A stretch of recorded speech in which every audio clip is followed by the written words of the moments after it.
Walang Paraiso became one of the favorite destination in Tayabas City. Mabait naman ng mga employee po ninyo. Yes po ma'am, kasi yun po yung naituro sa amin ng management. Wina-welcome namin sila ng talaga ng taos-puso na pag-welcome. A true taste of paradise.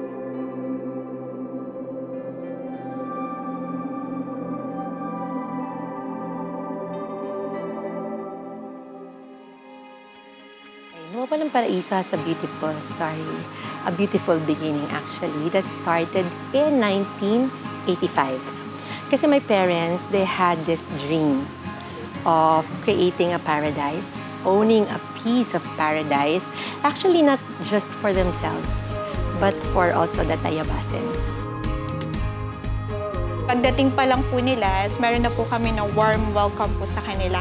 As by dun sa gesture po natin na mabuhay, upon receiving the guests po, para po maramdaman po nila na welcome po sila dito sa Nawawalang Paraiso. Gusto ko mabigay ma'am yung satisfaction nung ating mga guest.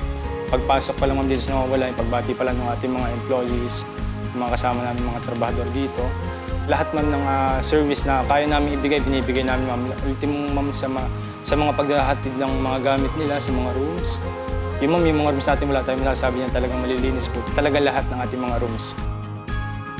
Si Nawawalang Paraiso Resort and Hotel, meron po silang ino-offer na ating mga hotel accommodations. Meron po kaming superior deluxe room that's good for 2 to 3 persons. Standard room.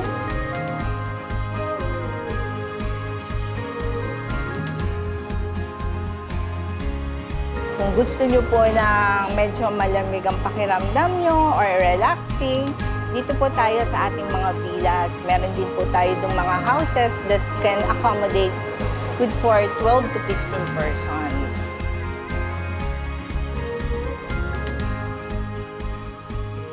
So we started with Kusina ni Paring Abel. It was named sa dad ko, kay Dr. Abel. And because alam namin na si Daddy, gusto niya parating may Tayabas. So we made sure na ang cuisine namin is Tayabas favorites. So, Tayabas cuisine. Okay, we opened our cafe and it's the perfect Tayabas coffee brew. And if you like, example, you want to have a drink naman or something, you can go to our full bar.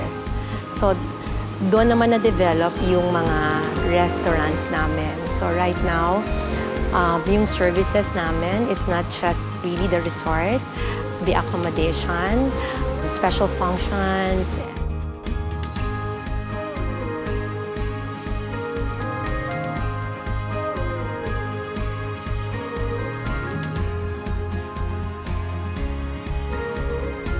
Mga conventions.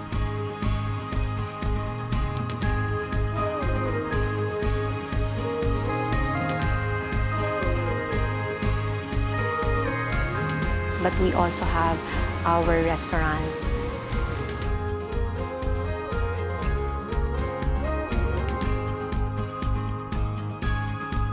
We have this culture of Filipino hospitality here in the resort.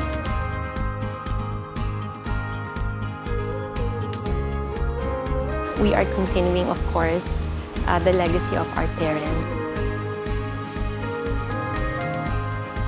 An excellent service in our facilities, manpower, value for money, and total experience of our guests.